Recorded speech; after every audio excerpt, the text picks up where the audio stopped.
Papy, explique-moi cette histoire que tu me disais, s'il te plaît. Mais concernant... Concernant une maison, avec, tu me parlais aussi avec des bouteilles, Ah, une bouchons. bouteille. Bon, ouais, ben, je vais t'expliquer ce qui s'est passé. Bon, en cours de restauration, dans une maison de campagne, un maçon dégrade le mur, et dans le mur, une forme de petit placard. Et dans ce placard, une bouteille en grès.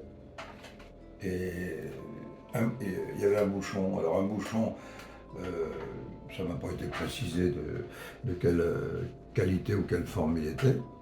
Et quand l'ouvrier a ouvert cette bouteille, pensant peut-être trouver du liquide approprié, bon, là, malheureusement ce n'est pas du liquide qui est apparu, et cet homme d'une soixantaine d'années a eu peur. Et il a eu peur, pourquoi? Quelque chose en est sorti. Mais quoi? Eh ben oui, alors, Il a vu quelque chose sortir? il a vu quelque chose sortir, effectivement,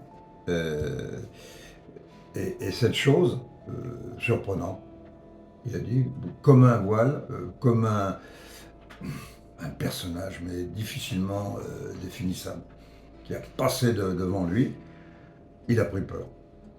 Et il s'est sauvé en courant. Donc, l'histoire s'arrête là.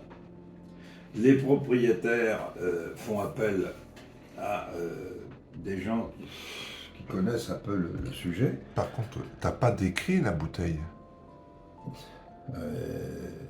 Oui, peu importe la qualité de la bouteille, mais la bouteille Mais elle est était plutôt particulière. ancienne. Plutôt. Alors la bouteille est particulière.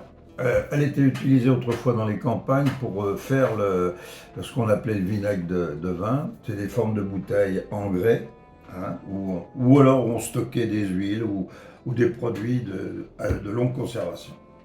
Et donc, pensant trouver dans cette bouteille un de ces liquides précieux qui était utilisé dans nos campagnes d'autrefois, il a ouvert le bouchon.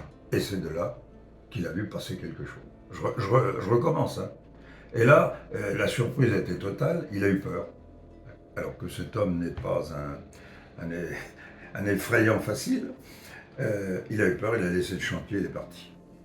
Il en a fait part à la propriétaire, qui a dit, ben, je suis surpris, moi, je ne connais pas, je viens d'acheter cette maison, je vais essayer de contacter des gens compétents pour définir les causes de ce qui s'est produit dans cette maison. Donc, il me convoque avec un collègue, on a les mêmes connaissances à peu près, et effectivement, quand on s'est présenté dans la maison, on s'est rendu compte tout de suite que la cause à l'effet était provoquée par un champ magnétique qui traversait la maison. Alors, je résume une fois de plus, un champ magnétique provoqué dans le sous-sol du bâtiment n'est autre qu'une source qui s'écoule. Et en résumé habituel, la source, en frottant contre les parois, émet des fréquences. Et ces fréquences perturbent le bâtiment, ça c'est sûr. Donc, je demande au propriétaire qu'on fasse un barrage magnétique, mais avec des produits adéquats habituels. Mais je ne vais pas les résumer tout de suite. Je vais essayer de revenir sur cette bouteille. Cette bouteille, effectivement, je fais le contrôle magnétique avec mon outil habituel, qui n'est autre que la baguette de cuivre, et une puissance magnétique énorme. Alors je demande au collègue qu'est-ce qu'il voit dans cette substance qui s'évacue de la bouteille. Ah, ça continuait à s'évacuer. C'était Ah, ça pas con- d'un seul coup. Non. C'était pas Ça fusionnait. comme encore. la lampe d'Aladin, Ça- un génie, quoi. C'était... Non, ça faisait comme une gerbe. Moi, je l'ai mesuré à peu près 1 mètre au-dessus de la bouteille. Une gerbe magnétique. Hein. Je ne sais pas définir ce que c'est. Alors lui, je lui pose la question, qu'est-ce que tu vois? Alors comme lui, il est médium, il me dit, c'est une entité. pourquoi cette entité a été fermée dans cette bouteille, par quel moyen, qui remonte au plus profond des âges, bien sûr, parce qu'elle était enfermée dans cette cavité du mur depuis des lustres. En grès, hein. La matière du grès. La bouteille en matière en grès, Oui, effectivement. donc, Étant fermée dans ce mur depuis des lustres, a surpris beaucoup de monde. Hein. Pourquoi? Qu'est-ce que ça voulait dire? Est-ce qu'il y a eu des incantations par rapport à des gens, ou alors pour soigner la maison, parce qu'effectivement les gens souffraient, ils ont eu des problèmes de santé, etc. Donc la solution c'était de trouver la cause. Mais la cause, effectivement, des gens avaient par incantation fermé une entité dans la bouteille. Mais là ça paraît surprenant de dire ça de nos jours. ça fait un peu SOS fantôme. Si tu te souviens du film où ils prennent un moyen électronique pour la capturer, là ils font avec une bouteille. Ah ben, je serais plus nuancé. Comment, à l'époque, avait-on les moyens d'intégrer dans un contenant une entité? Alors là, moi, je n'ai pas les moyens pour pouvoir répondre, mais enfin, ça a été démontré. Et mon collègue a réussi à évacuer totalement ce qu'il y avait dans la bouteille. Et moi, à la dernière application, j'ai donc constaté que le champ magnétique avait disparu. Donc ça, c'est un phénomène auquel j'avais jamais été confronté. Mais comment peut-on enfermer une entité dans une bouteille que par la volonté d'un individu? Mais la suite de cette histoire, c'est que le champ magnétique qui passait donc sous le bâtiment, on est donc intervenu avec le collègue pour couper ce champ magnétique. Alors, par les méthodes classiques, mais physiques, hein. Soit les déviances magnétiques à la verticale, ou avec le fil de cuivre, le principe de la cage de Faraday, pour faire circuler les courants telluriques autour du bâtiment. Et à partir de là, parce que alors, il faut préciser encore que dans la maison, tant que le champ magnétique n'a pas été coupé, on entendait des vibrations, les portes qui bougeaient, il n'y avait pas d'air, il n'y avait absolument rien. Et on s'est posé la question, pourquoi les portes bougeaient, peut-être sous l'influence des champs magnétiques, ou peut-être, alors à ce moment-là, dans le cadre de ce qu'on peut appeler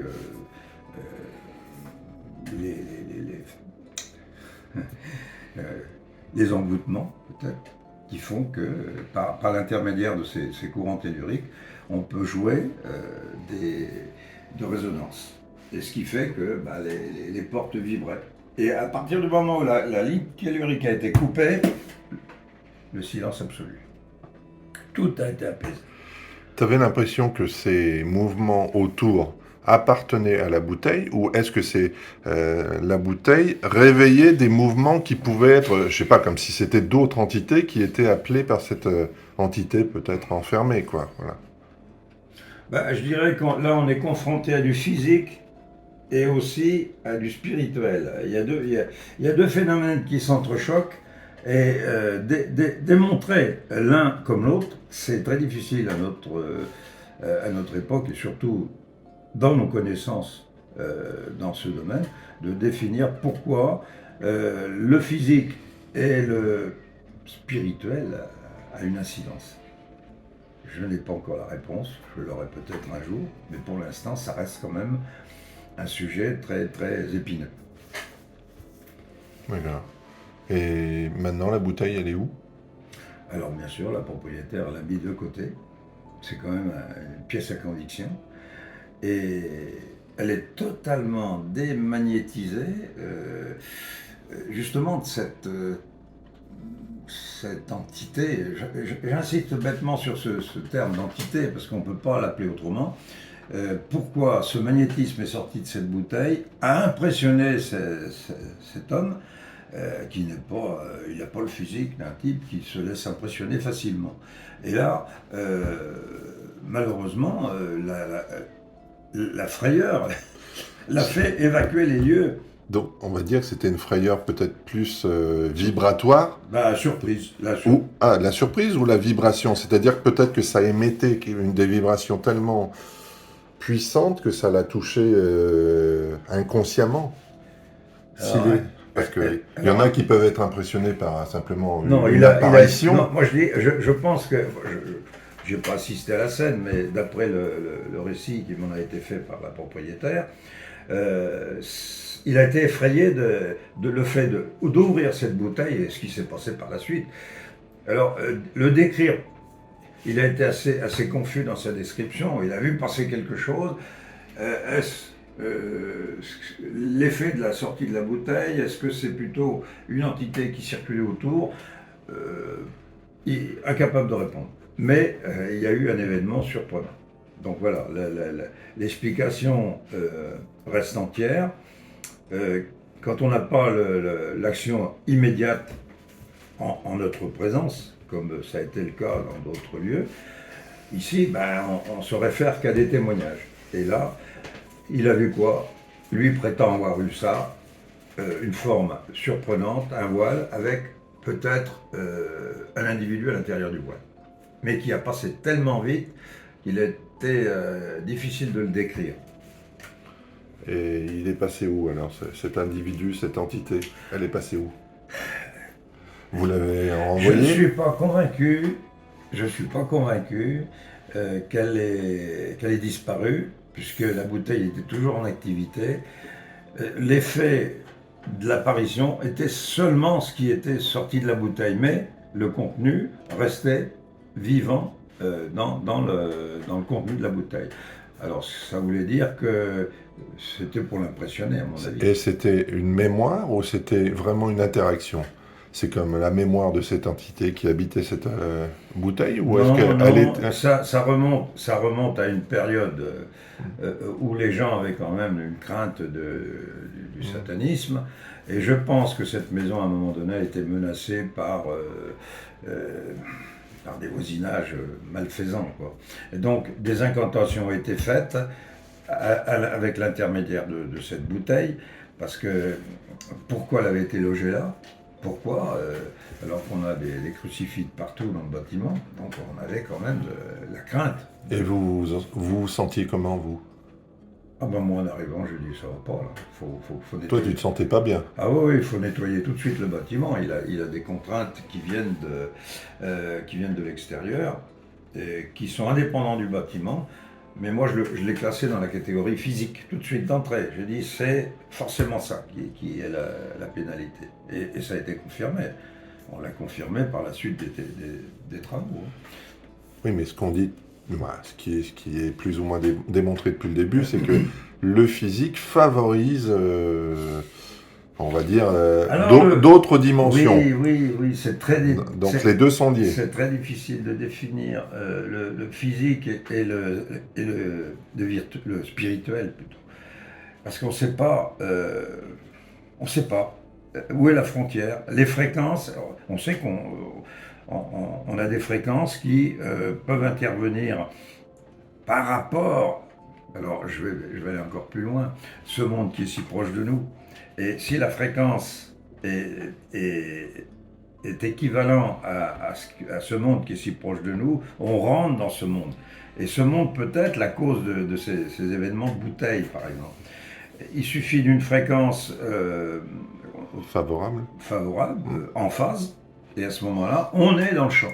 C'est une porte. Oui, nous on est toujours en équilibre instable entre la fréquence classique, puisqu'on subit tous les phénomènes magnétiques, et puis l'ouverture de l'autre côté, tout ce qui se passe de l'autre côté. Et ça, c'est démontré par les religions, c'est démontré par tout ce qu'on voudra. Entre le physique et le spirituel, il y a une frontière qui est vraiment mince. Et ça, peut-être que les fréquences émises par les sources sont l'ouverture, quelque part, d'un autre monde.